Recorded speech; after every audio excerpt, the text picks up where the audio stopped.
Dangping Zhao. So he's CZ. we call him all the time. Look, he has been talking about how everything's fine there, but a lot of his tweets read very similarly to what Sam Bankman-Fried was tweeting in the days leading up to the bankruptcy there. Now, that's not to say that Binance is anything like what was happening at FTX, but we don't know because these aren't regulated entities. And is this a buyer beware situation for anything that's an unregulated offshore entity? That's probably fair. An offshore entity operated by people who are not providing complete transparency. We don't know, and I wouldn't want to speculate about the condition of those. Now, we've got other exchanges that, I mean, Coinbase is a publicly traded company, for instance, a totally different category.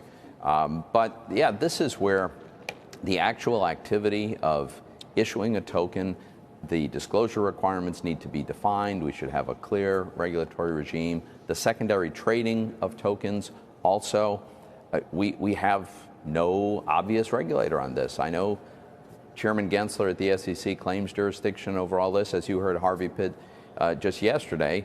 That's a dubious proposition. So let's end the uncertainty and ambiguity. Let's have legislation that codifies how we go out and regulate this. Stablecoins, the heart of that is disclosing the assets that are backing the stablecoins. Full requirement that they be backed, disclosed, audited. That solves a lot of problems, and that's where we should be going.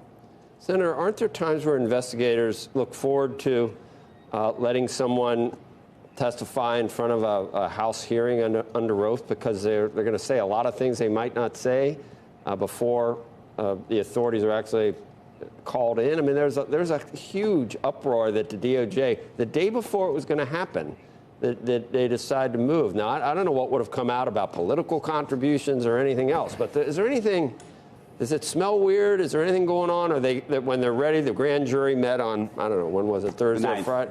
Yeah, so they were ready to go. I understand that, but one more day, would that have made a difference if you let this guy come on and just knowing him, he would have said a bunch of stuff that could be used later. Would have been very valuable. Yeah, I'm not going to second guess at this point their timing decision, Joe. I don't know what was driving that, but it is shocking the kind of interviews that Sam Bankman-Fried has given. I can't believe he's got a lawyer anywhere near him who's saying that that's a good idea. Right. And honestly, I was expecting that he would probably plead the fifth repeatedly at a congressional hearing, but we might Senator, still have learned what do you think about this? Senator, what do you think about the speculation that the DOJ thought that he could ultimately taint a jury?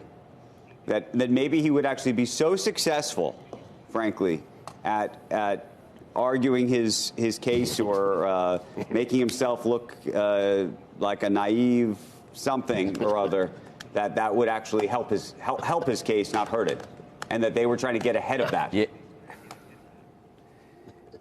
Yeah, Andrew, I don't want to speculate about what they were thinking and how they were evaluating this and to what extent that drove their timing. I think it's going to be a very, very difficult thing for him to spin his way out of this.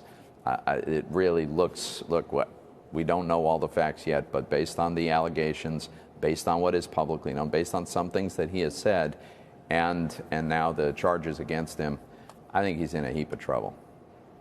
Senator, what do you think would have been different if this was regulated again? This was just old-fashioned embezzlement, as John Ray laid out yesterday, fraud.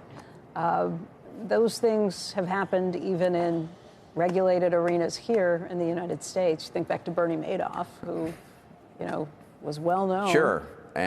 Would this be different if they were actually turning their books over? Yeah, MF Global. You could think of a lot of different situations where it happens. Would it have happened if this was an area that was regulated, do you think? So the way I think about it is certainly still possible to commit fraud, even if you have, say, a regulated securities exchange. You could still commit fraud. It's a lot harder because there's a lot more transparency. There are people looking around. And another factor that I think we should consider is if we had a well-defined regulatory regime that was properly enforced in the United States, I think that's where the business would go. I'm not sure how much business Sam Bankman-Fried would be doing offshore unsupervised, because people would recognize that, hey, the regulated exchange probably has to follow rules about segregating customer accounts. execution. Probably they can't front-run customers. You know, the kinds of things that we take for granted in trading platforms would probably be applied if we had this sensible regulatory regime. And then that's where business would gravitate, I think.